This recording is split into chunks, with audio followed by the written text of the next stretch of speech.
Senhoras e senhores, boa tarde. Mais uma vez, sejam muitíssimo bem-vindos a este auditório. Retomamos nosso evento com o painel Modernização do Marco Regulatório do Transporte Público. Como inovar e oferecer um serviço de transporte coletivo mais flexível e de maior qualidade num ambiente altamente regulado, com rígidos contratos de concessão. Convidamos para compor este painel. Seja muito bem-vindo. Este seleto quórum recebe com cumprimentos, na expressão de uma salva de palmas, Dr. Marçal Justen Filho, do escritório Justen Pereira Oliveira e Talamini Advogados. Ele será o apresentador do painel. Por favor. Recebamos igualmente o senhor Marcos Bicalho dos Santos, diretor administrativo e institucional da NTU, que fará a mediação do debate.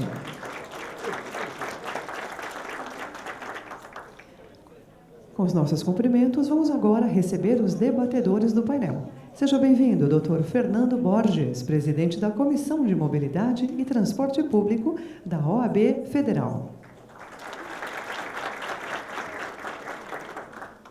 Recebamos igualmente o senhor Francisco Cristóvão, presidente da SP Urbanos.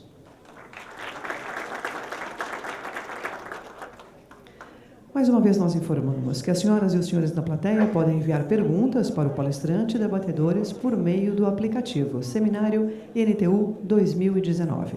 Favor usar o botão Programação. A partir daí, os senhores clicam em Escolher o dia 20 e, depois disso, acessar o painel 2.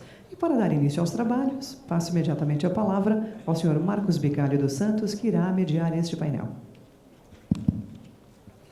Boa tarde a todos e a todas. É um prazer, em nome da NTU, receber neste painel o Dr. Marçal Justen Filho e os debatedores, Dr. Fernando Borges, Dr. Francisco Cristóvão, para discutir um tema que vem sendo motivo de muita atenção dos operadores de ônibus no Brasil, que é como avançar nas relações contratuais para enfrentar, essa modernidade que chega com a velocidade cada vez maior no nosso setor.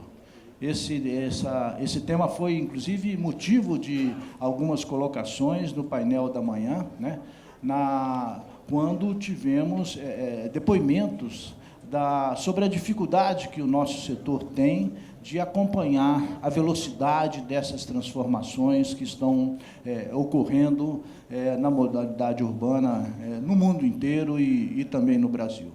Então, a discussão dessas relações contratuais que existem, e que vêm de longo tempo balizando as atividades do nosso setor, é de suma importância para que a gente possa achar caminhos de como o setor enfrentar e acompanhar, principalmente, não enfrentar, mas digo acompanhar essa onda de modernidade e esse efeito da tecnologia nos deslocamentos urbanos de uma maneira geral.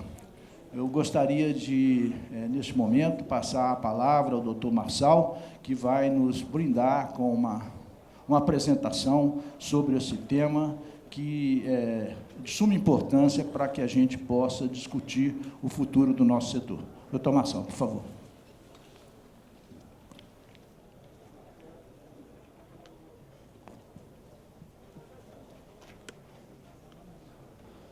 Eu saúdo a todos, é uma enorme satisfação, uma honra, uma responsabilidade participar desse evento e para trazer algumas meditações que, em grande parte, certamente apenas vão refletir pontos em comum que todos nós já conhecemos, mas com alguma expectativa de uma mudança, de uma evolução que nos permita compreender melhor a evolução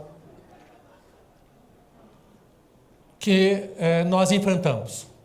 Basicamente, se nós formos tratar de modernização, nós temos de começar por uma espécie de diagnóstico, no sentido de que se verifica um colapso, não propriamente, não somente no transporte público, mas certamente na regulação do transporte público. que decorre de uma dissociação entre o direito vigente e a realidade.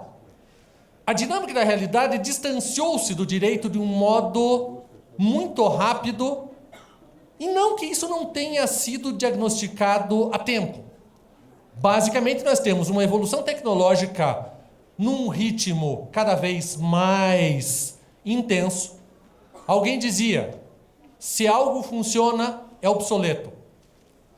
Tudo aquilo que funciona vai ser obsoleto, é apenas uma questão de tempo, e com o progresso e com a evolução, é cada vez mais rápido que acontece a obsolescência no âmbito tecnológico. Essas inovações se põem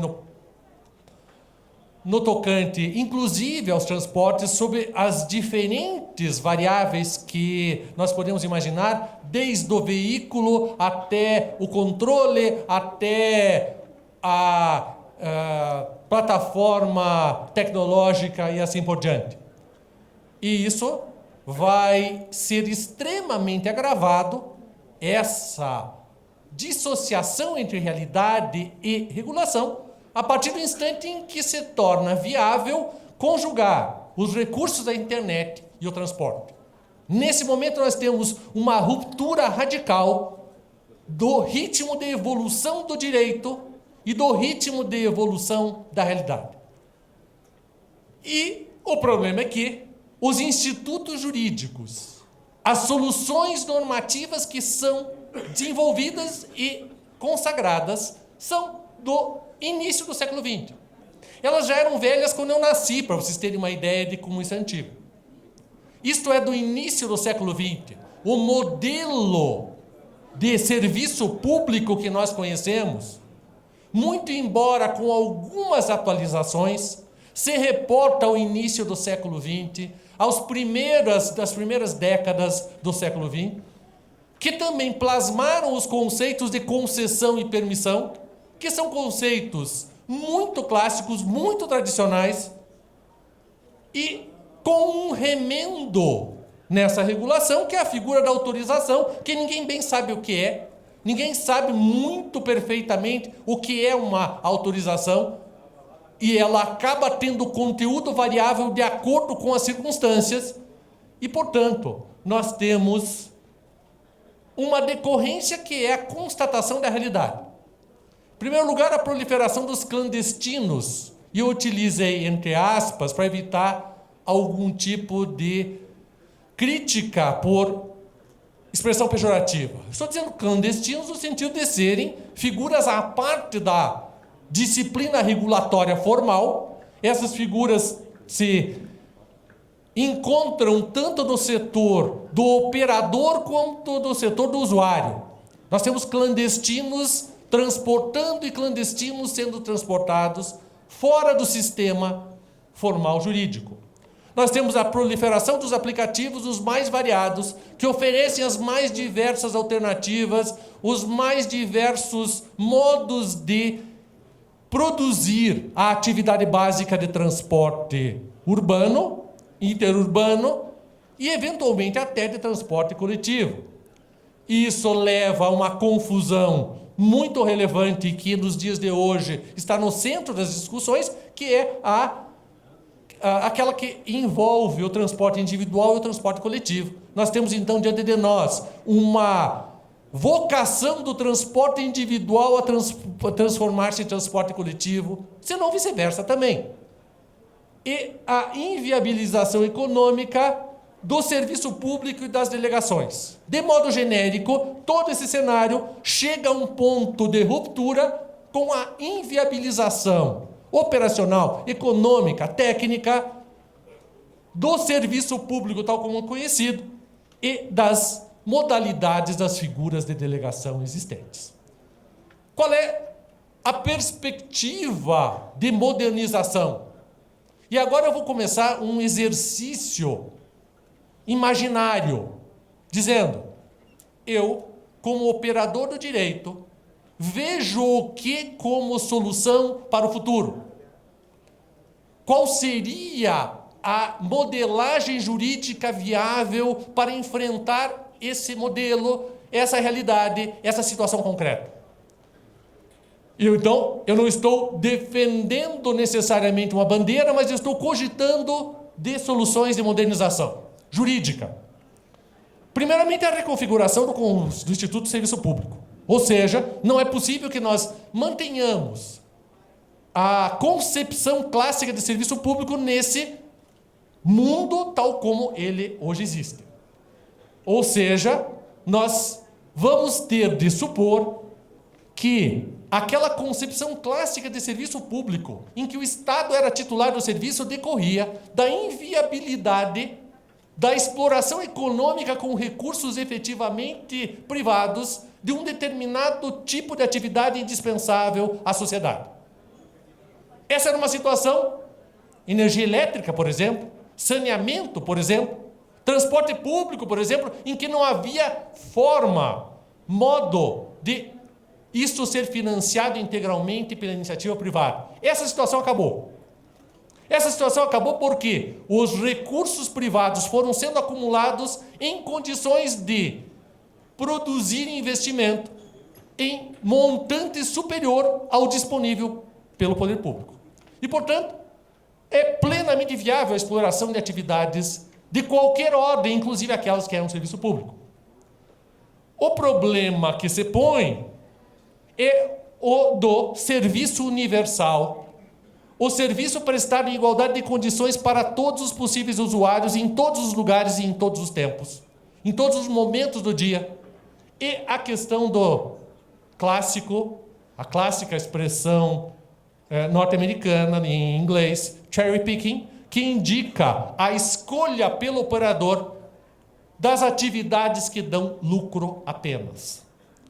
Eu tenho, portanto, essa questão a ser enfrentada quando eu trato de serviço público. Como é possível conciliar investimento privado, serviço universal prestado a todos e a opção de prestar o serviço apenas em condição de lucratividade, na hora do dia que dá lucro, no local que dá lucro, com o usuário que dá lucro? Essa é a situação que nos leva, classicamente, à distinção entre o filé mignon e o osso, a situação em que o operador escolhe apenas aquilo que lhe permite obter lucro e recusa a prestação, o investimento nas atividades que são deficitárias.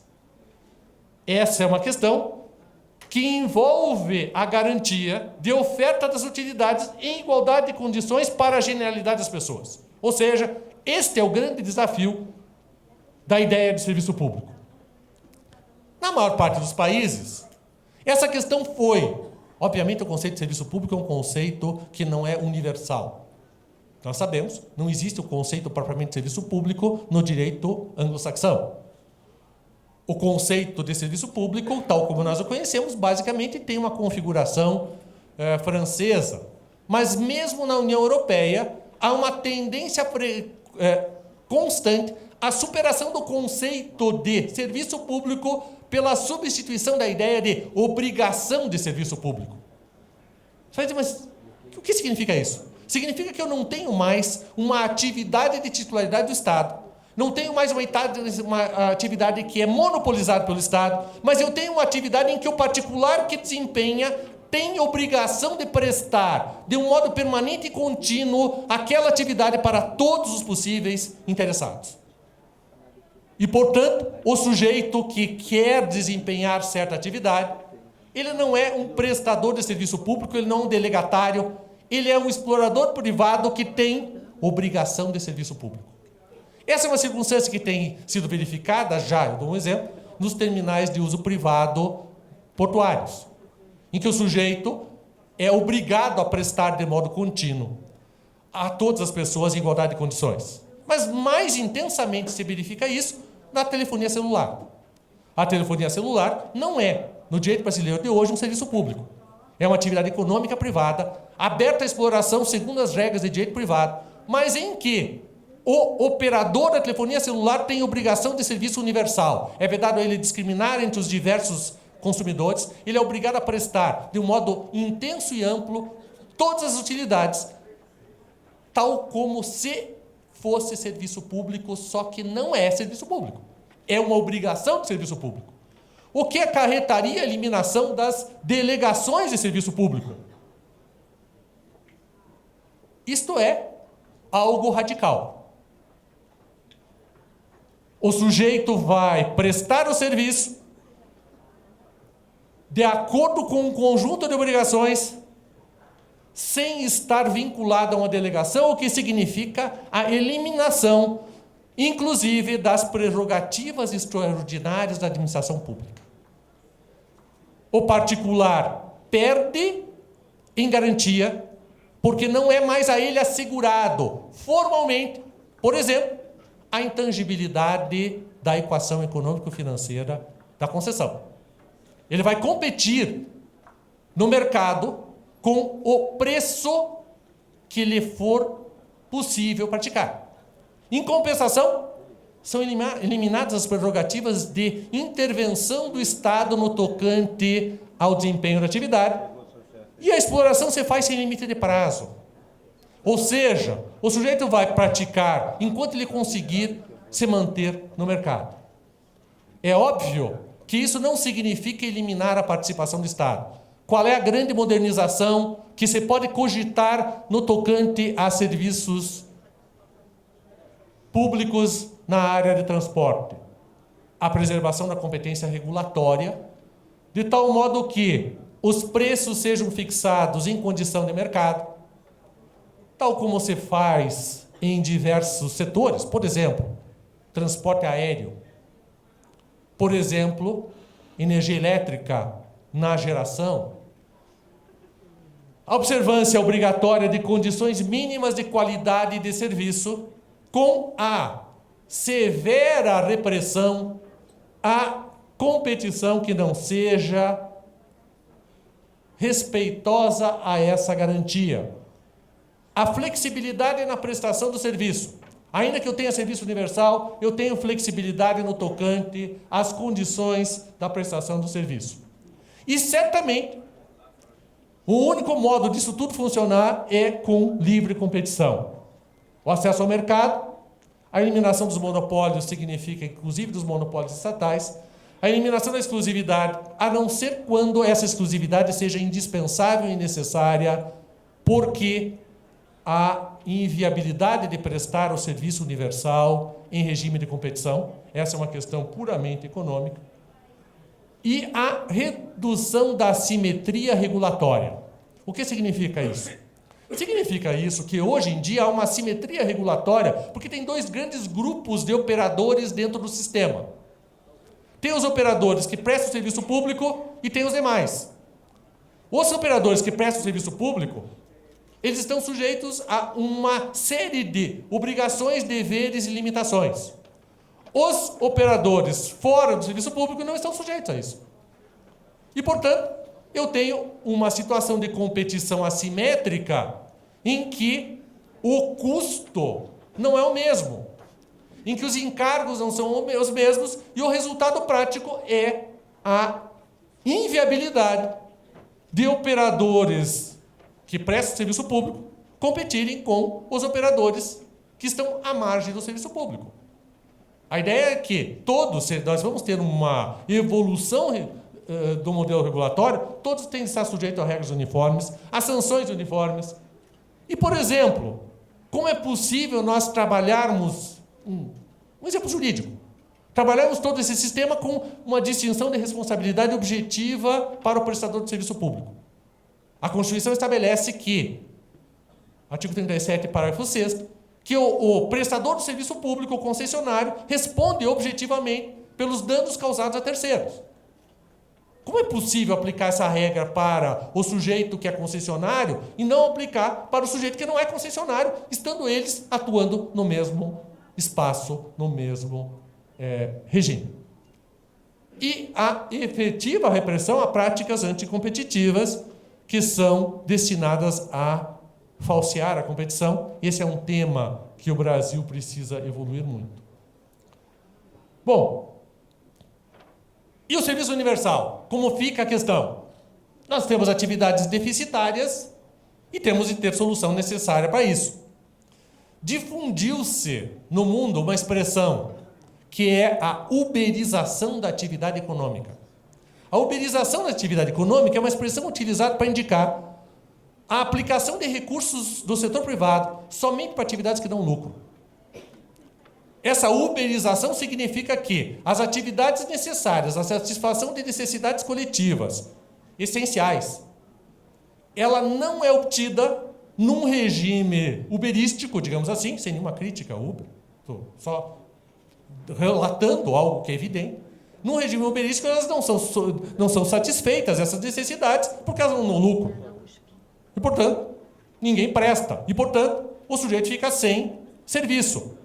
Obviamente, no tocante a transporte coletivo, isso é extremamente sério. E, portanto, a ideia da regulação passa necessariamente por um mecanismo que assegure e que imponha que o prestador do serviço atenda e preste o serviço universal, que haja soluções que assegurem a possibilidade da prestação de serviços de transporte coletivo nesse modelo. Isso vai demandar a intervenção estatal, eventualmente a exigência de exclusividade. E, em última análise, o que se pretende, o que é necessário, o que se pratica em todos os lugares do mundo, é a assunção dos ônus como contrapartida dos bônus, sendo inviável que o prestador de serviço de transporte coletivo, vejam bem, de transporte coletivo, ele se beneficie de uma escolha que lhe permite inviabilizar. Não é a ausência apenas da prestação do serviço deficitário, mas é ampliar a inviabilidade da prestação do serviço deficitário, já que não há modo de colheita de recursos para assegurar o resultado. Bom, isto é um exercício teórico que eu fiz até agora. Enquanto isso, em termos práticos, como é possível modernizar, como é possível manter o sistema, como é possível adequar esse sistema que nós vivemos hoje a um conjunto de circunstâncias que são distintas. Isso passa necessariamente por uma revisão das nossas concepções jurídicas, dos operadores jurídicos. Isso envolve, em primeiro lugar, a aplicação rigorosa das regras vigentes. Ou seja, se eu pretendo aplicar o sistema de serviço público e a ideia de concessão e permissão, isso é para valer. Tem de ser para valer. Não é possível que se escolham algumas regras do sistema de concessão para aplicar e não se apliquem outras. Por exemplo, questão da exclusividade. Se eu tenho um sistema de concessão, se eu tenho uma ideia de serviço público tradicional, se eu tenho a previsão da exclusividade para os operadores, eu tenho uma série de decorrências, deveres, obrigações para eles e, igualmente, direitos, entre os quais a exclusividade se põe como um instrumento para assegurar a viabilidade da continuidade da exploração.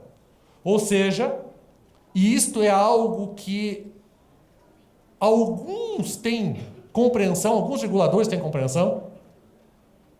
Se não houver aplicação rigorosa das regras vigentes, o sistema não funciona. É só uma questão de tempo ele se tornar inviável. Quebra a concessionária, quebra o serviço público e daí ninguém vai ser transportado.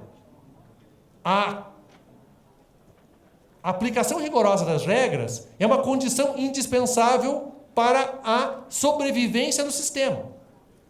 Essa constatação, ela é, às vezes, óbvia, mas ela é politicamente problemática. Eu costumo dizer que o grande desafio para todos nós, individualmente e coletivamente, não é diferenciar aquilo que é certo do que é errado. É diferenciar aquilo que é certo do que é fácil. Quando o certo é fácil, todos têm uma grande unanimidade na escolha. Agora, quando o certo não é o fácil, aí a gente tem um desafio para todas as pessoas e certamente, mesmo coletivamente, se põe essa dificuldade. É indispensável preservar nesse modelo. Enquanto nós não evoluímos ou não substituímos esse modelo, é indispensável manter, preservar e exigir a observância da distinção entre serviço público e atividade econômica.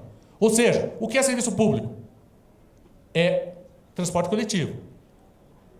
O serviço público não se confunde com a atividade econômica, que é aberta à livre concorrência. O transporte coletivo é atividade econômica?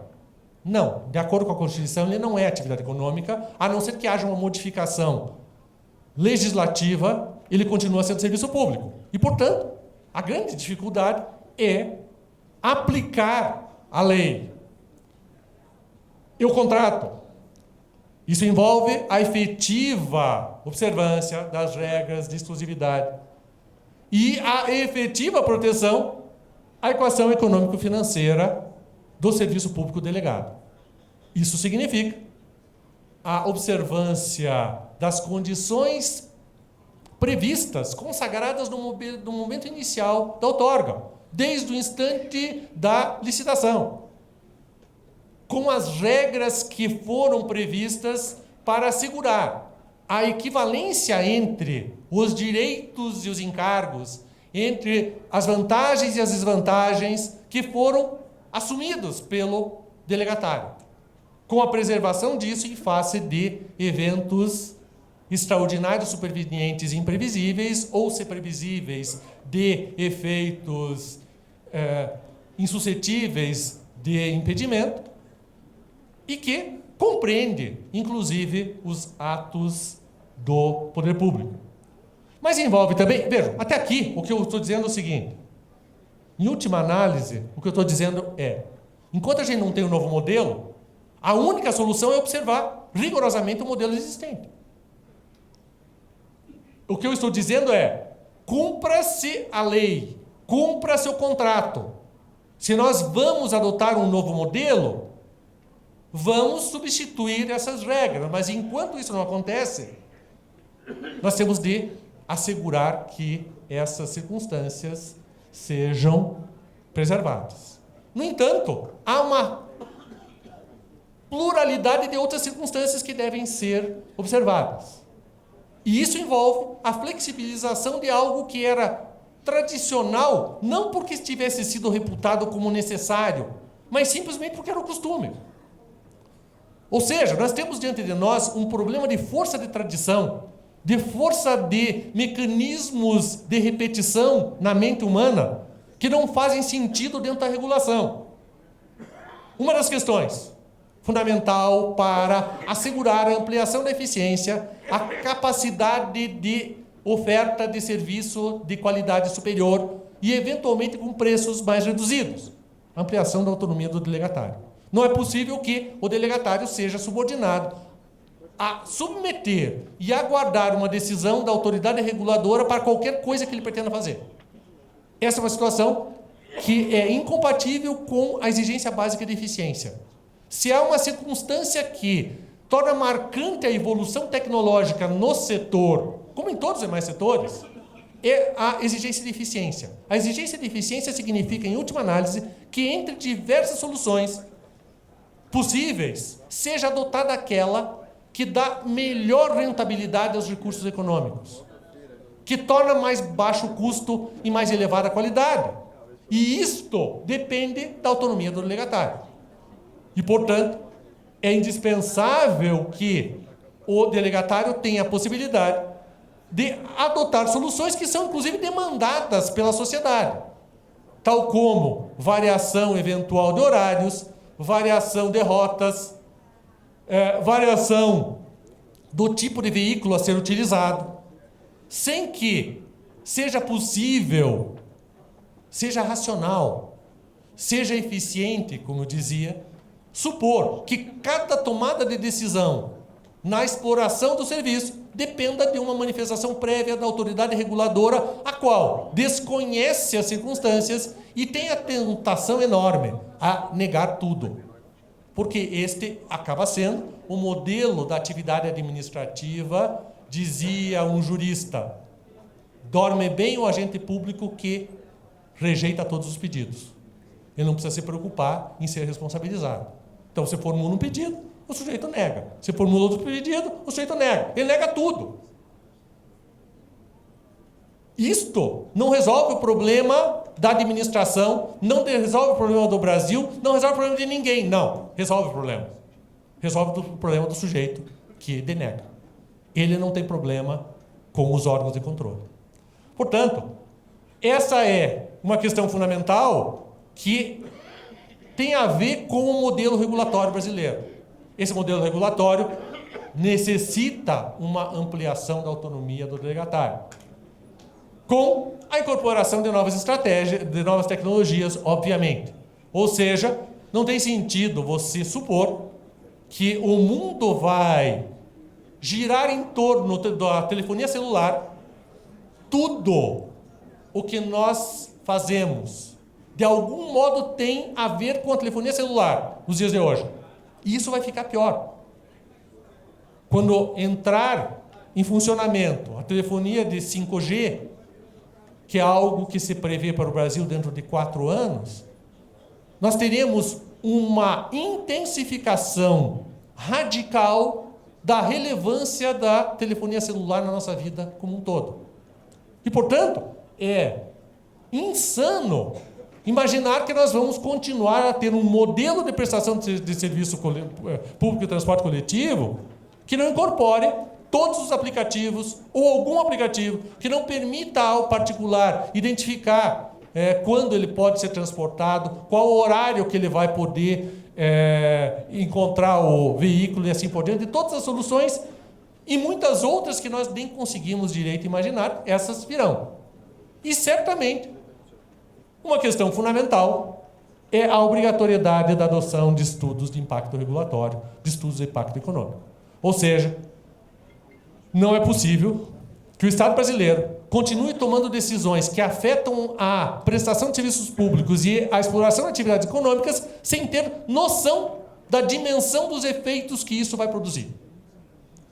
É indispensável, como se faz em todos os países do mundo, que qualquer inovação ou qualquer rejeição à inovação se faça de modo dissociado da avaliação dos efeitos produzidos.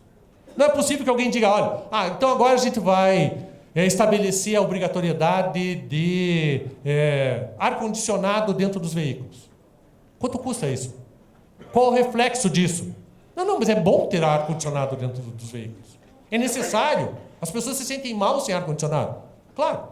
Quanto custa isso? A pergunta continua a mesma. É necessário ter aprendiz, o exemplo que me foi dado na nossa conversa aqui. É necessário ter aprendiz. Quanto custa isto?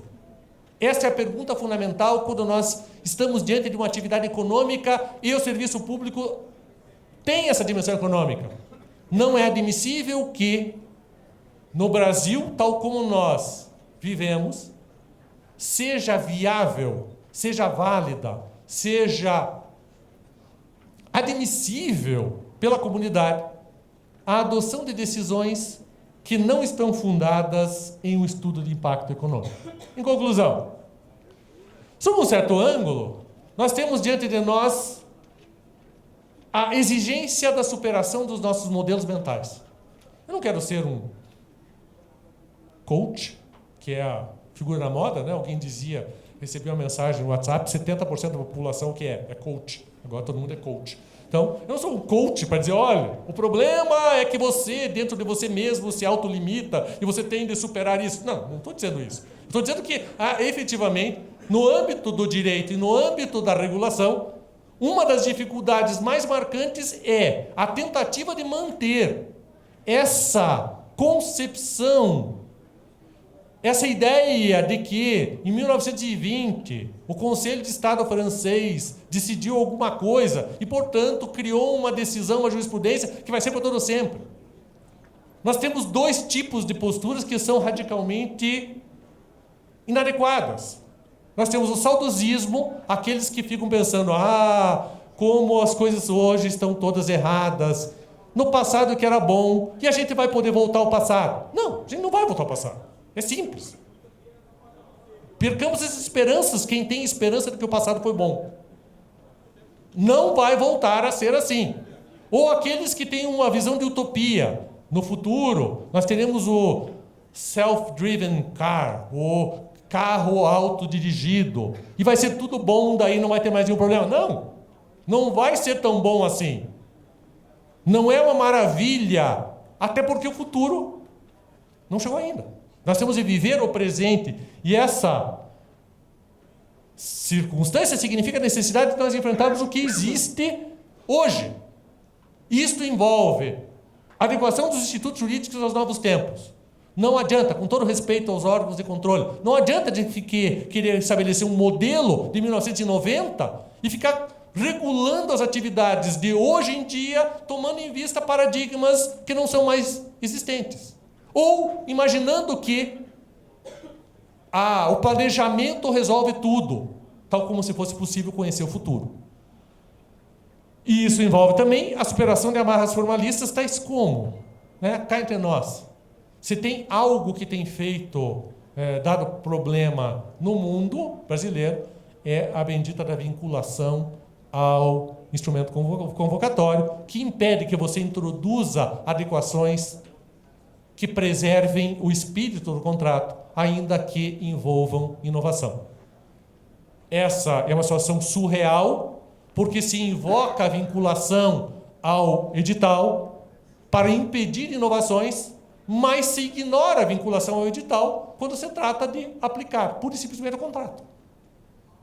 O órgão de controle esquece da vinculação ao edital quando tem de reconhecer a preservação da equação econômico-financeira de uma concessão.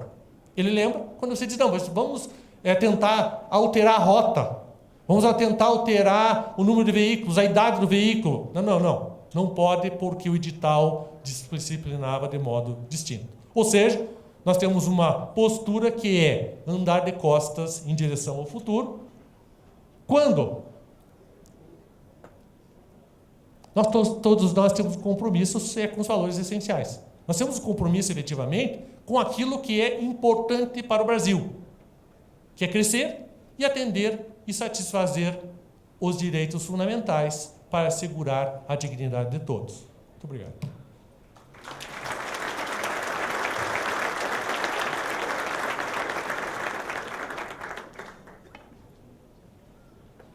Agradecendo ao Dr. Marçal pela brilhante palestra, mostrando aí os problemas seríssimos, que o setor tem que enfrentar, e não são coisas fáceis, na realidade não existe um caminho ainda construído para ser trilhado, e acho que é um esforço que todos os agentes do setor vão ter que fazer, juntamente com as autoridades públicas, para buscar esse caminho aí de avançar, nesse processo.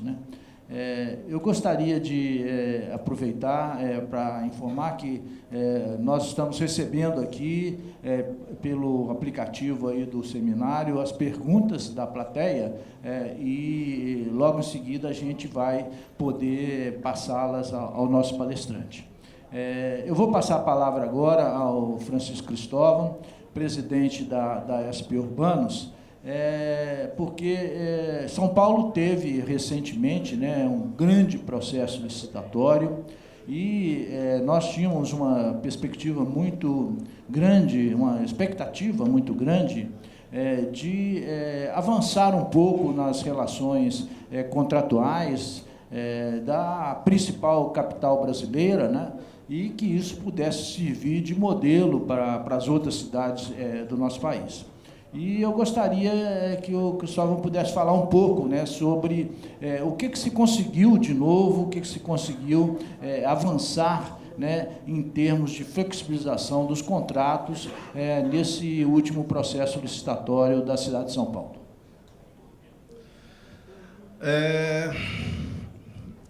Eu já passei por situações bastante difíceis nesses 40 anos de janela que eu tenho na área de transportes.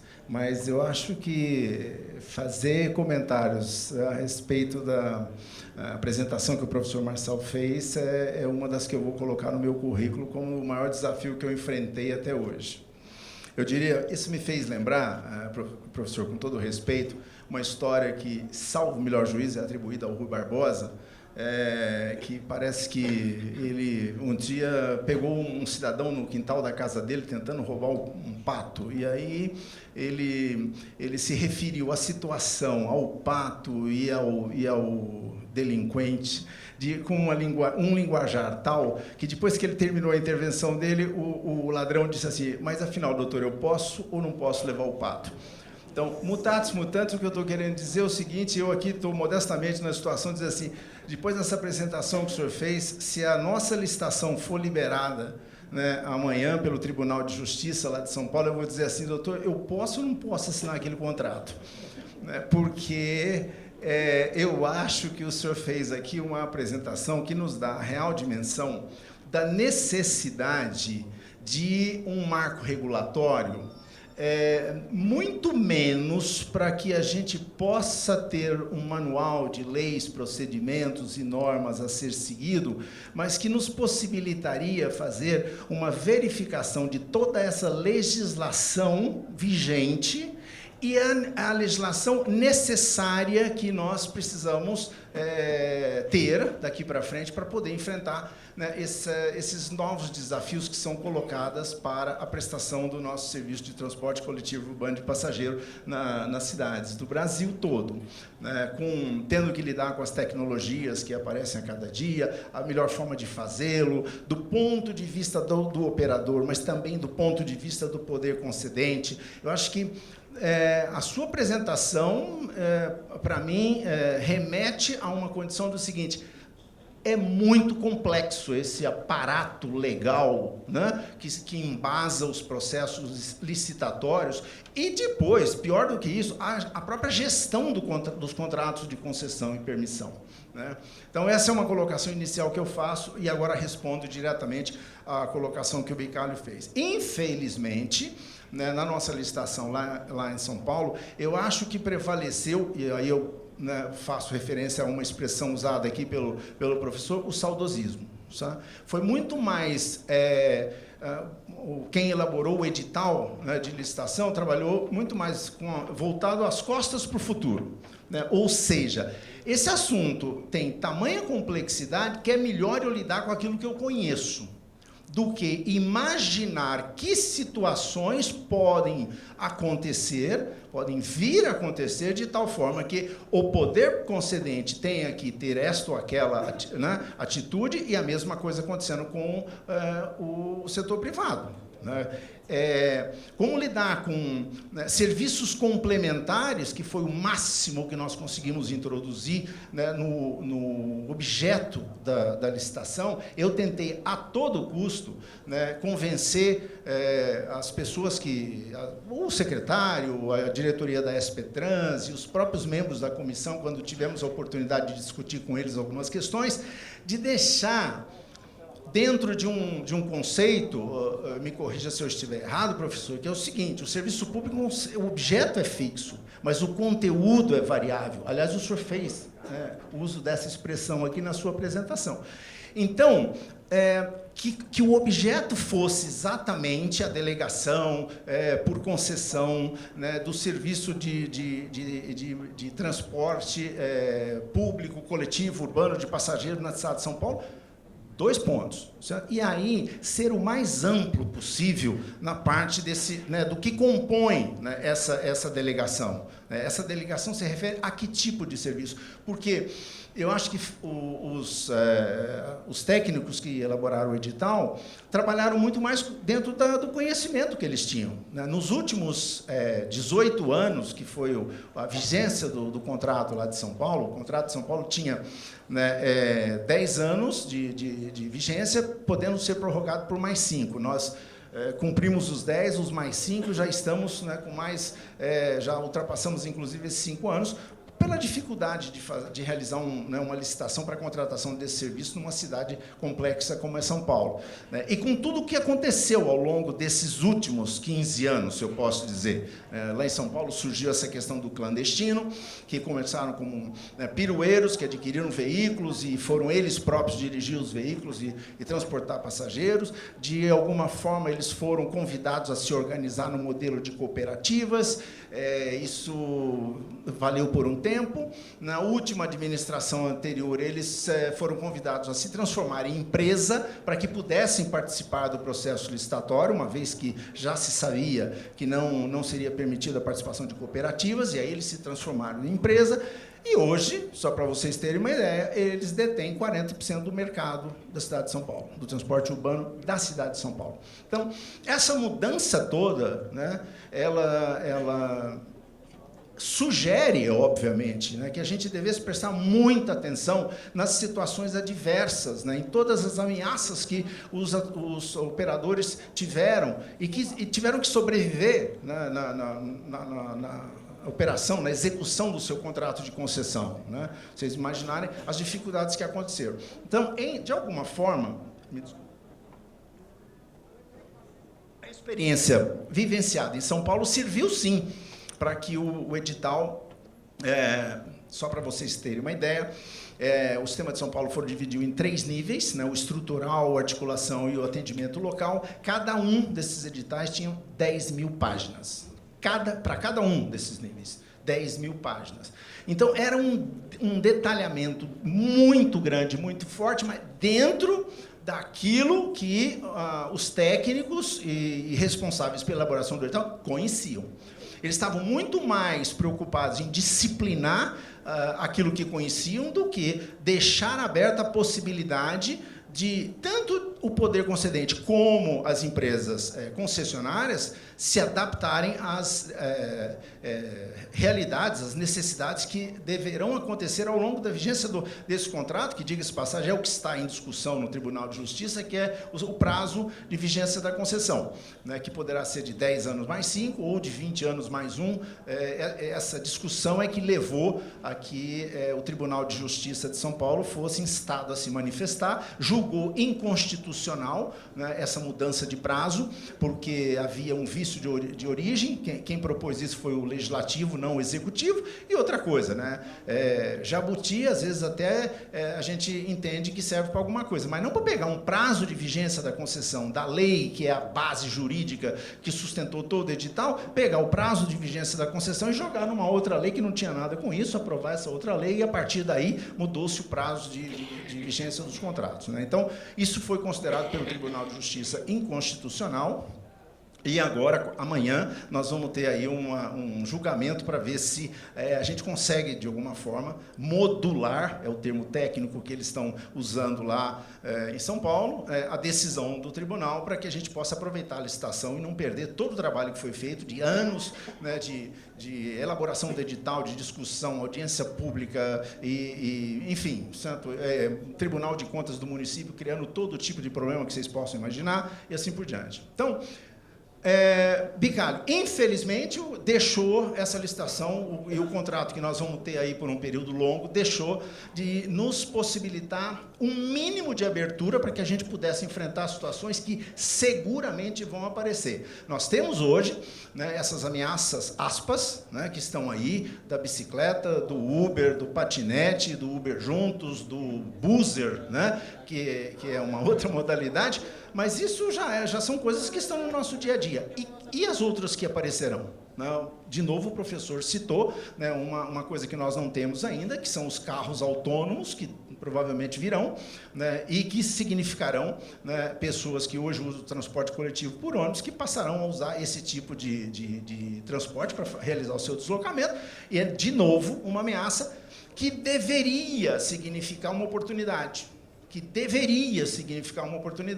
Infelizmente, a hora que nós vamos no contrato ou vamos no processo licitatório, nós só vamos encontrar dificuldades, impedimentos e situações que nos impossibilitam ajustar a situação, de tal forma que o poder concedente e os prestadores de serviço pudessem chegar a bom termo e continuar executando o contrato de tal forma que fosse bom para os dois lados. Muito obrigado, Francisco. Eu gostaria de pedir ao professor Fernando Borges, doutor Fernando Borges, que é hoje presidente da Comissão de Mobilidade Urbana da OAB Federal, que pudesse interpretar um pouco a palestra do doutor Marçal. E um ponto que me chamou bastante atenção foi essa questão levantada pelo professor de que nós temos aí uma realidade atual, onde até que nós consigamos avançar na discussão desse novo marco regulatório, é importante que a gente tenha aí o cumprimento do que está hoje posto e colocado, né? E acho que é um ponto muito forte em função da realidade de insegurança contratual que a gente vive hoje em várias partes do país. Então, eu gostaria que o senhor pudesse comentar também esse ponto da palestra. Muito obrigado, doutor Bicalho. Em nome da OAB Nacional, eu agradeço ao senhor pelo convite, pelo privilégio de estar aqui dividindo esse espaço com aquele que foi meu professor na Universidade Federal do Paraná, professor Marçal Justin Filho. É uma honra muito grande. Também estar aqui com os senhores, em nome da OAB, nosso agradecimento. A situação é realmente muito grave. Nós estamos num momento de transição, né? A impressão que eu tenho, professor, é que o Brasil está sendo atropelado nessa área, né, de transporte e mobilidade urbana. Ele está sendo atropelado pela pós-modernidade sem ter tido colocado os dois pés na modernidade.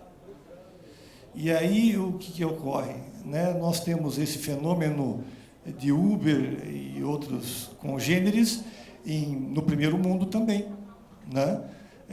Em países mais evoluídos, mas esses países conseguiram criar estruturas de transporte de massa mais bem fundamentadas, não é? E o impacto desse problema é diferente, é menor, né? Cria-se uma estrutura, e essa estrutura já estava assentada, bem regulamentada, bem regulada, e aí você tem essa tecnologia que ela vai sendo incorporada, não é? Mas com o respeito ao que há, né? Essa vocação de cada modal, ou seja, o Uber, as novas tecnologias, elas não têm vocação para fazer o que o transporte de massa faz. Ao contrário, né? Elas podem criar inconvenientes, porque, como eu disse, né, não consolidamos os nossos modelos regulatórios e operacionais a tal ponto, né, de poder, não digo ficar imunes, mas nos resguardarmos em relação a essas tecnologias. Hoje estamos muito vulneráveis, né? A Constituição de 88, ela coloca a responsabilidade do transporte coletivo nas costas do município. Depois vem o Estatuto da Cidade, em 2001, também colocando a responsabilidade para o município. Depois, em 2012, nós temos a Lei da Política Nacional de Mobilidade Urbana, colocando o município também como protagonista, com apoio da União. Em 2015, a Lei da Política de Regiões Metropolitanas. Do mesmo modo, no entanto, o orçamento, né, eu falava com o professor Marçal antes de começarmos aqui, a gente não sabe exatamente qual o percentual, né, de recursos públicos cabe a cada ente federativo, mas a gente estima que mais de 70% está com a União. Está com a União também o poder de legislar, não é, sobre trânsito e transporte, e os outros encargos todos estão lá com o prefeito, que tem que andar com o pires na mão aí, pedindo recursos para poder viabilizar projetos. E pior, nos últimos governos aí, sobre os quais não cabe tecer muitos comentários, mas apenas um, né? Nós tivemos investimentos maciços aí em estádio, em obras faraônicas, em eventos internacionais, BNDES investindo em ditaduras companheiras, e esquecemos o município, que tem todas essas competências, todos esses encargos legais que vêm lá desde a Constituição até a Lei de Mobilidade Urbana, e precisa de recursos e não tem.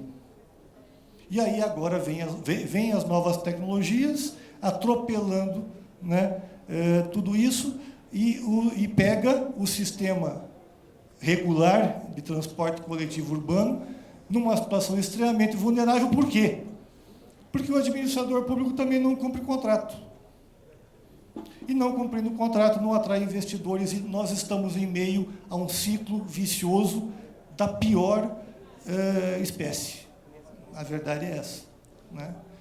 Então, quem sou eu para comentar a palestra do professor Marçal, mas eu trago aqui algumas reflexões sobre o grau de dificuldade que é sair dessa armadilha, doutor Bicalho, que as circunstâncias históricas nos colocaram, né? Como sair disso agora?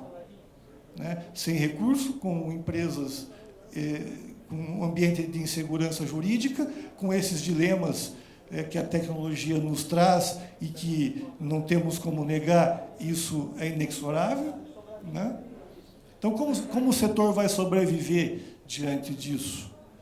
É um desafio que vai muito além do direito, né? Eu falava até com um amigo meu que trabalha na área da política, e ele disse, olha, não dá mais para o setor, para as empresas, para o empresário sério, compactuar com isso. Tem que bater na mesa, tem que fazer o que a NTU vem fazendo já há algum tempo, de se impor perante a sociedade, perante os agentes públicos, e dizer, assim não dá. Ninguém participa de licitação desse jeito, ponto. Vocês, muitos dos senhores que estão aqui, né, produzem riqueza, né, geram emprego. Então, é necessário se valorizar. Eu sei que o Brasil tem uma cultura estatista muito forte, lamentavelmente, né, mas os tempos estão mudando. Ou nós vamos nos adequar aos novos tempos, ou vamos continuar tentando aí que o prefeito resolva o nosso problema, e o prefeito vai lá com o presidente da República, ou com o Ministério das Cidades, o que o valha, né, pedir recurso, ou via deputado e tal, e vai ficar essa coisa. Até quando? Até quando isso? Né? Então, eu acho que o empresário, né, que tem o saber, o know-how de como tocar o seu negócio, de como gerir o seu negócio, de como produzir, deve se impor. Como se impõe aí o setor do agronegócio, por exemplo, né? Como se impõem os outros setores importantes para a economia.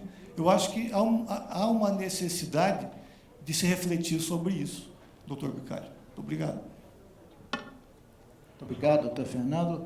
Eu já tenho aqui algumas perguntas da plateia, eu vou introduzir aqui com o doutor Marçal uma questão que está sendo motivo de avaliação interna dentro da NTU, e gostaria da opinião do senhor. Nós tivemos, na semana passada, a aprovação na Câmara dos Deputados, já da medida provisória 881, que é a medida provisória da liberdade econômica. E a grande dúvida que nós temos é se essa medida provisória, ela de alguma forma chegou a arranhar os serviços públicos, ou a própria lei das concessões, o artigo 175 da Constituição Federal. Gostaria que o senhor pudesse nos dar uma análise sobre essa MP.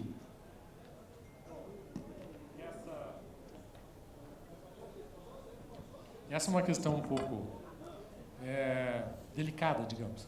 Eu fui honrado, em janeiro deste ano, com a nomeação para fazer parte de um grupo de trabalho destinado a tratar do assunto, e com vários outros juristas brasileiros nós produzimos uma sugestão de projeto nesse campo.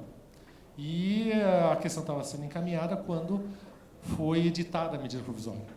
E a medida provisória pegou algumas coisas que tinham sido estabelecidas no projeto, mas o mais marcante do projeto, que era uma afirmação da exigência de governança pública, especialmente no tocante a essa proliferação de normas, a ausência de estudos de impacto econômico regulatório, nada disso foi consagrado. E a MP acabou produzindo uma série de inovações, algumas delas que não tinham nada a ver com o tema, né, que eram temas estranhos de trabalho, etc. Então, houve uma manifestação formal desse grupo, de que eu faço parte, no sentido de criticar essa MP. Houve uma tentativa de aperfeiçoamento da MP dentro da Câmara dos Deputados, dentro do Congresso. Algumas coisas foram melhoradas, algumas coisas foram excluídas, mas aquilo que é essencial para a liberdade econômica, isso não foi consagrado. E uma série de práticas tradicionais que poderiam ser combatidas, que são muito nocivas à liberdade econômica, à iniciativa econômica, elas não foram adotadas. Então, a MP foi uma espécie de frustração pessoal, digamos assim. Faz parte do meu currículo de frustrações pessoais, essa MP. De todo modo, a ideia não era de tratar propriamente de serviço público dentro da MP. A ideia era de, por um lado, assegurar que as atividades econômicas que não são serviço público pudessem ser desenvolvidas de um modo menos burocrático, menos sujeito à interferência do Estado, do município, da União, que fosse possível ter um prazo mais razoável para obter uma resposta do poder público quanto a pedidos de liberação, autorização, etc. Mas certamente havia um reflexo muito intenso que foi eliminado, que era essa questão dos estudos de impacto regulatório. Essa passava a ser uma exigência generalizada que se aplica, inclusive, no âmbito do serviço público e que não foi prevista. Então, essas inovações, por exemplo, 10.000 páginas para um edital.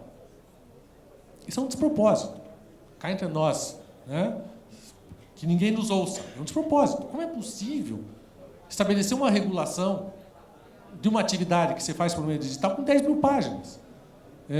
A quantidade enorme de pequenos detalhes, de pequenas normas que geram efeitos que são insuscetíveis de serem avaliados e pré-estimados, isso conduz à destruição do sistema. Não tem como o sistema funcionar com uma regulação dessa ordem.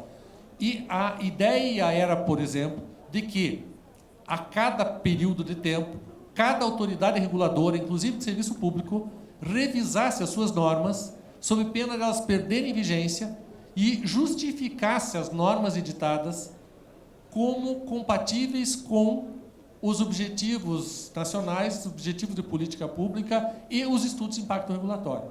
Então, estabelecer algo novo dependia de estudo de impacto regulatório. Mas havia também a previsão de que aquilo que já tinha sido estabelecido deveria ser progressivamente revisto para que se justificasse a sua validade? Vigência. Para se justificasse a sua vigência. Portanto, eu não sei se essa medida vai ou não ser convertida em lei. Se ela for convertida em lei, não me parece que vá produzir os efeitos que todos nós gostaríamos que fossem obtidos. Não se sabe bem o que é o resultado prático dessa MP. Ninguém tem muita ideia, inclusive porque, em grande parte, os dispositivos dizem assim: na regulamentação, no decreto, ou seja, tudo que foi estabelecido ali acaba sendo remetido para decreto, o que significa dizer que, em nível de texto legislativo, é algo muito genérico e abstrato. Marcelo, tem uma outra pergunta que está sendo colocada aqui por algumas pessoas que estão nos assistindo pela plateia. Devido a essa complexidade toda, né, da gente iniciar esse processo de transformação desse modelo regulatório, quais seriam os primeiros passos que o senhor acredita que deveriam ser seguidos, né, para a gente iniciar, né, a discussão desse tema, que é um tema tão importante, né, para a própria sobrevivência do nosso setor, né? De que forma que nós poderíamos dar os primeiros passos nesse caminho? Agora eu virei coach. Acorda cedo, faz meditação, um pouco de yoga não faz mal, anda, etc. Fica tranquilo, para ser feliz. É muito complicado e a gente tenta estabelecer um paralelo entre a regulação dos diferentes setores. E uma das circunstâncias que complica realmente uma avaliação comparativa que nos permite ter uma experiência e um conhecimento comum é a circunstância de o serviço público ser de titularidade própria, não privativa, mas própria do município. Como nós temos milhares de municípios, nós não temos uma uniformidade sobre o assunto. E, portanto, nós temos normas gerais editadas pela União que não nos dão um modelo regulatório específico, porque, em tese, cada ente político detém competência regulatória. Vejam que, numa espécie de movimento de desespero, houve uma reforma do outro setor em que há competência própria do município, que é o de saneamento. Foi feito um movimento governamental no sentido da criação, na verdade já existia, mas da alteração da competência da Agência Nacional de Águas, para que a Agência Nacional de Águas passasse a ter competência para a regulação do serviço de saneamento. Diante da constatação de que a multiplicidade de polos geradores de normas conduzia à multiplicidade, à variável e à ausência de homogeneidade da regulação, então o governo federal disse, olha, vamos fazer o quê? Vamos centralizar a regulação. Isto é algo factível no tocante a transporte coletivo? É algo que vai contra a ideia de federação, porque a tendência acabará sendo, nesse andar da carruagem, que o Brasil se transforme num Estado unitário. Ou seja, cá entre nós, que ninguém nos ouça, se vai ser atribuído ao município competência para fazer algo e não vai ser dado recurso para ele, então é melhor ter um Estado unitário. Seja tudo União, todos os recursos da União, e daí a União vai ter dinheiro para fazer transporte público. Se é para ter transporte público coletivo local, tem de ter recurso para isso. E tem de ter competência regulatória para isso. Mas eu vou responder diretamente a sua pergunta. O que é possível fazer? Do ponto de vista jurídico, é muito problemático, porque o município de São Paulo tem competência para fazer licitação. O município do Rio de Janeiro tem competência para fazer licitação. O Tribunal de Contas do município, o Poder Judiciário local, cada um tem uma concepção distinta sobre o que é o bom e o que é o adequado. O resultado é que nós temos uma explosão de soluções, cada qual num sentido, cada qual correndo numa direção distinta, todo mundo se batendo, e o resultado é catastrófico, como a gente está vendo esse resultado. Portanto, a ideia que se pode ter é uma nacionalização do debate, não uma superação da federação. O único modo de nós conseguirmos avançar nesse segmento é o órgão de classe. Assumir a condução de sistemas e tentar obter, em nível nacional, o máximo possível de harmonia, de consenso. É algo, portanto, muito tênue. Ou seja, o que eu estou afirmando é algo é o que nós podemos fazer. E, claramente, há um outro dado que é fundamental. É necessário que nós tenhamos a elevação da qualidade regulatória. Isto é indispensável. Não é possível que o Poder Judiciário não saiba do que se trata. Não é possível que o Poder Judiciário ignore as questões, qual é a diferença entre serviço público e atividade econômica. Inclusive, estamos tentando escapar do Poder Judiciário, doutor, com cláusula compromissória nos contratos de concessão. Pois é. A gente acaba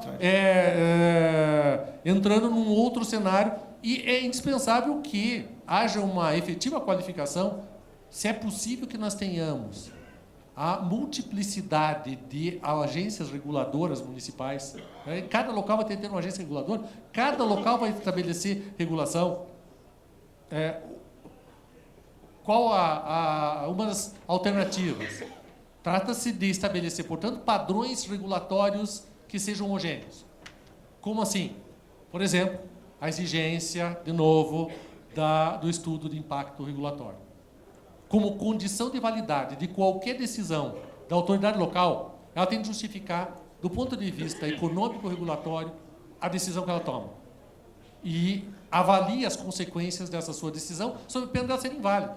Ou seja, não vai ser eliminada a competência da autoridade local, mas vai ser disciplinar o modo do exercício dessa competência. E isto pode ser controlado externamente. Fora daí, a minha ponderação é a seguinte.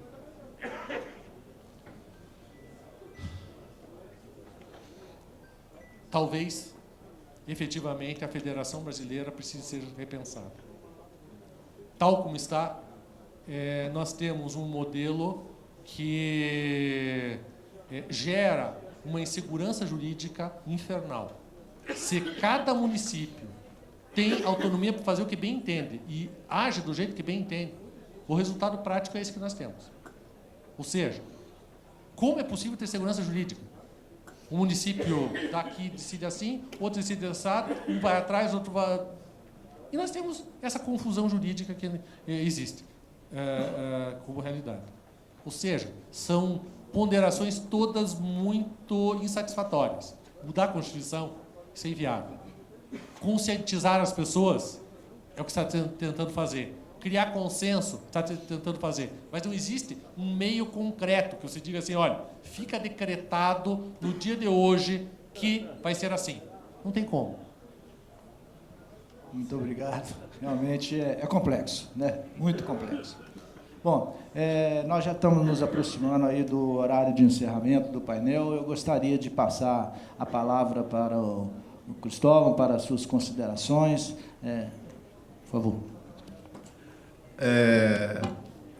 Isso tudo, professor, para não dizer que hoje se pratica muito corta e cola, né? Para citar mais uma vez, né, no nosso edital lá em São Paulo, criou-se a obrigatoriedade que as empresas concessionárias tenham programas de compliance, né? E aí, claro, eu perguntei isso para quem estava elaborando o edital, certo? Mas a quem vocês recorreram para obter as informações mínimas necessárias para elaborar um anexo, inclusive, que dê disciplina, né, como deve ser elaborado o manual de ética, o manual de conduta, certo? Entre o poder concedente e as empresas concessionárias. Não, isso aí a gente fez a consulta no Google e pegou o exemplo que estava no Google. Para vocês terem uma ideia como é que a coisa... E é um dos anexos que gera as 10.000 páginas que foram, né, produzidas lá. Mas, críticas à parte, eu acho, e comentava, inclusive, um pouquinho antes da gente vir aqui para esse painel, diga-se de passagem, extremamente interessante, que hoje de manhã nós ouvimos a colocação, né, de que a NTU produziu 5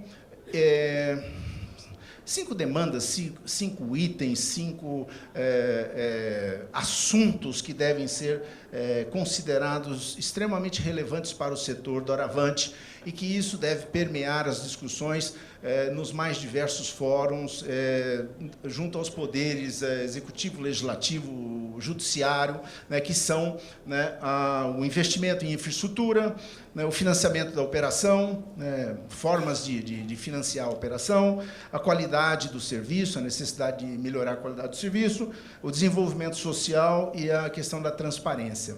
Comentávamos ali um pouco, né, na antessala, que isso tudo, né, subsiste, isso tudo faz sentido se nós tivermos um apoio jurídico que dê sustentação legal, né, para que a gente possa caminhar nesse sentido. Aí me lembrava, né, o Bicalho que um item 6 que chegou a ser discutido na elaboração dessas propostas era exatamente a segurança jurídica. Não quero aqui fazer nenhuma colocação mais precisa do termo segurança jurídica, que já foi até mencionado aqui, mas talvez, na minha modestíssima opinião, nós devêssemos considerar, né, uma forma de juntar o entendimento jurídico, antes de estarmos preocupados com a segurança jurídica, qual o entendimento jurídico que deve permear todas essas relações doravante. E aí, de novo, eu repito, certo, faço um pouco, né, a questão do saudosismo, do presentismo e do futurismo, né, para que a gente possa ter, de fato, né, os instrumentos legais que nos possibilitam, então, dar conta desses 5 desafios que temos pela frente. Esse 6º desafio, eu acho que a NTU terá que pensar a respeito, que né, consolidar essa legislação toda, né, e fazer com que as pessoas entendam, certo, essa legislação, seja possível, ela seja traduzida, né, que a gente não tenha que apertar a tecla SAP lá toda vez que a gente tenha que buscar, né, o entendimento do que está por trás desses contratos, dos acordos que a gente firma entre poder concedente e empresas operadoras, empresas concessionárias. Eu acho que essas são as minhas considerações finais, Bicalho. Obrigado. Bom, gostaria, inclusive, de comentar aqui sobre a questão do compliance, né? A maioria dos especialistas nessa área falam que o compliance, para existir, ele tem que ter parceiros. Quer dizer, porque são relações entre parceiros que vão gerar, né, esse tipo de exigência, né? E aí vem a pergunta, né, se a Prefeitura de São Paulo tem um programa de compliance implantado para poder exigir, né, do contratado um programa de compliance, porque senão você vai usar esse compliance com quem, né? Então, acho que é importante a gente também avançar, e a NTU vem pensando num programa nacional de compliance, mas a nossa ideia é discutir, junto com a Frente Nacional de Prefeitos, principalmente, né, essa parceria, porque nós entendemos que é daí que vai nascer, né, relações mais transparentes entre os operadores e as prefeituras. Bom, eu gostaria de pedir, então, a palavra do Fernando Borges, doutor Fernando Borges, para que possa fazer suas considerações, por favor. Agradeço novamente, doutor Bicalho, meu amigo doutor Anderson, doutor Ivo, que estão aqui também. Nossos cumprimentos à doutora Mônica, ao professor Eduardo, que estão aqui nos prestigiando aqui na plateia, pessoas queridas, advogados, colegas advogados queridos, e todos os outros advogados que aqui estão, nossos cumprimentos. Acredito, sinceramente, que a solução para esse problema ainda não se tem, como disse o professor Marçal, mas a tecnologia talvez nos traga algumas, no sentido de quê? De que hoje não existe mais aquela coisa, como dizia o nosso presidente Otávio pela manhã, da caixa preta, né? Os dados estão online, os fatos estão online, para bem ou para o mal, existem as redes sociais, existem as fake news, mas existem as true news também, né? Quer dizer, a verdade também existe, né? E esses equívocos que vêm sendo cometidos do ponto de vista da segurança jurídica, ou criando insegurança jurídica no setor, certamente isso não se esconde mais, isso vai afastar investidores e vai obrigar ao administrador público que tem a responsabilidade pelo que faz. Vai obrigar o Poder Judiciário a ter responsabilidade pelo que faz. Sob pena de o Brasil ser, como já está muito perto de ser, né, um país hostil a investimentos, hostil ao capitalismo, né? E esse setor, particularmente de transporte, é um setor que exige investimentos muito altos, né? Um ônibus básico, um ônibus simples, custa 350 mil reais, não sei, um articulado mais de R$1 milhão. Então, quer dizer, não se faz transporte sem grandes investimentos. E as instituições bancárias, os investidores estão vendo isso, né, que acontece, essas decisões absurdas do ponto de vista administrativo, do ponto de vista político, né, e isso certamente vai ter um reflexo, né, não se esconde mais isso, ainda bem, né, e que existe também nesse particular aí as redes sociais, a comunicação, a conectividade entre todos os agentes. Muito obrigado, parabéns novamente pela NTU pelo trabalho. Lembrando também, né, doutor Bicalho, que a iniciativa do Senado Federal, na pessoa do senador Assir, da Subcomissão de Mobilidade Urbana, que está levando lá para dentro, né, a sua presença, o senhor esteve lá, né, agora essa semana, levando para dentro do Congresso Nacional essa discussão tão importante aí, com a participação do setor lá dentro, né, justamente na linha que falou o professor Marçal, né, a entidade de classe sendo ouvida, porque deve ser assim, né?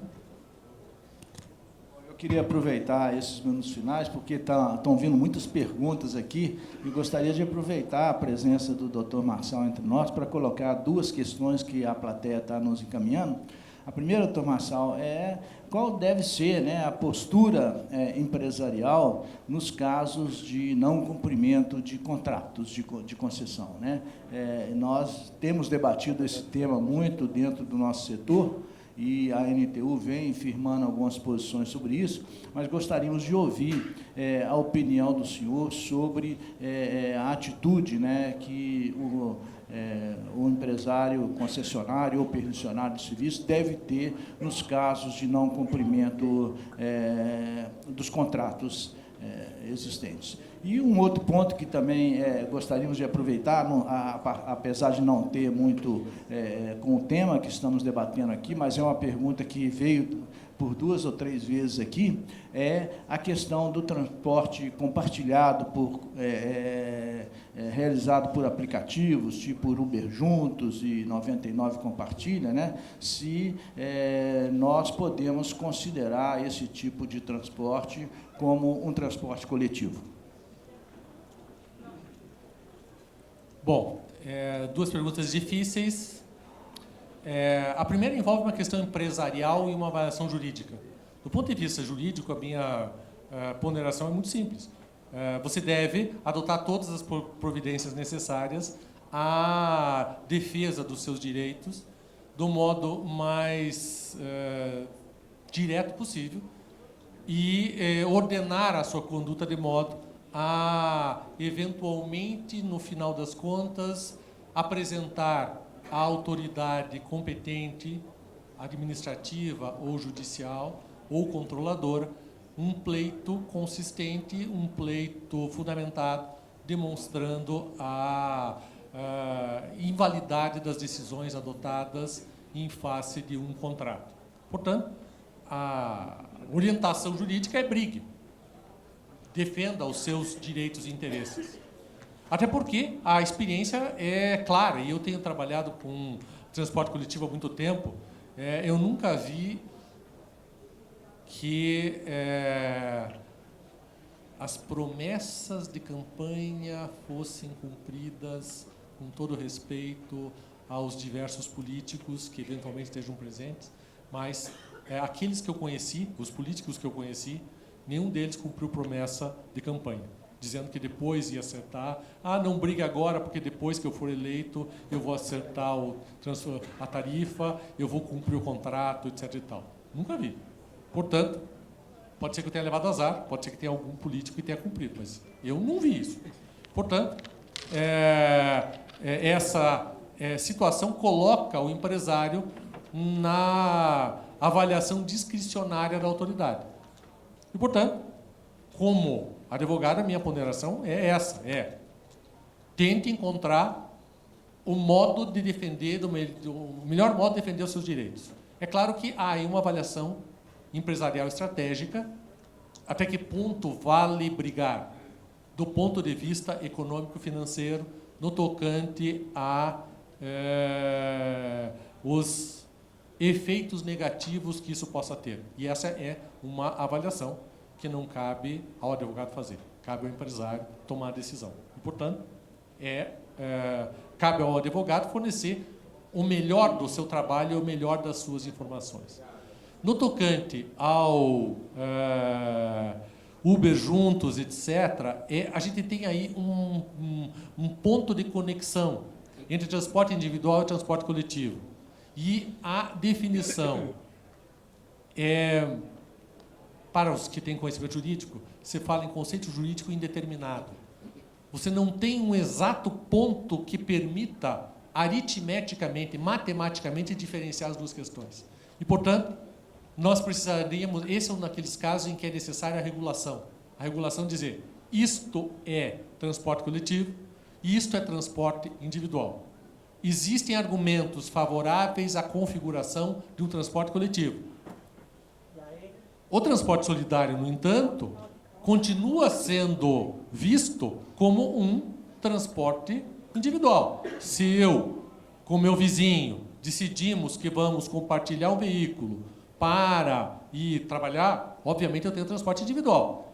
Quando eu vou ter um transporte coletivo? Quando ele estiver aberto ao público, a pessoas indeterminadas. Quando eu tiver um mecanismo que permita a qualquer pessoa, sem qualquer vínculo entre si, usufruir de uma mesma infraestrutura, ainda que repartindo os custos, para obter a satisfação de uma necessidade.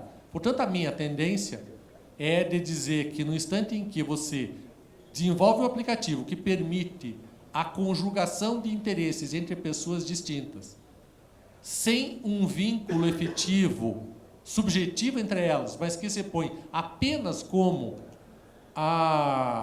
objetivamente o oferecimento de uma solução coletiva, eu tenho a configuração do transporte coletivo. Portanto, a minha ideia é de que quando você põe todo mundo num certo ponto local, diz assim, agora vai todo mundo entrar dentro dessa van e vai embora, cada um não tem a menor ideia de outro mecanismo de composição de seus interesses, que não a infraestrutura tecnológica, eu tenho um transporte coletivo.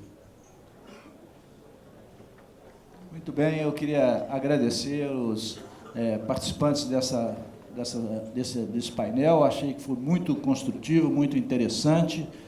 Agradecer ao Dr. Francisco Cristóvão, ao Dr. Fernando Borges e ao professor Marçal, que seguramente, para mim, é o melhor coach do Brasil. Então, muito obrigado, gente. Valeu.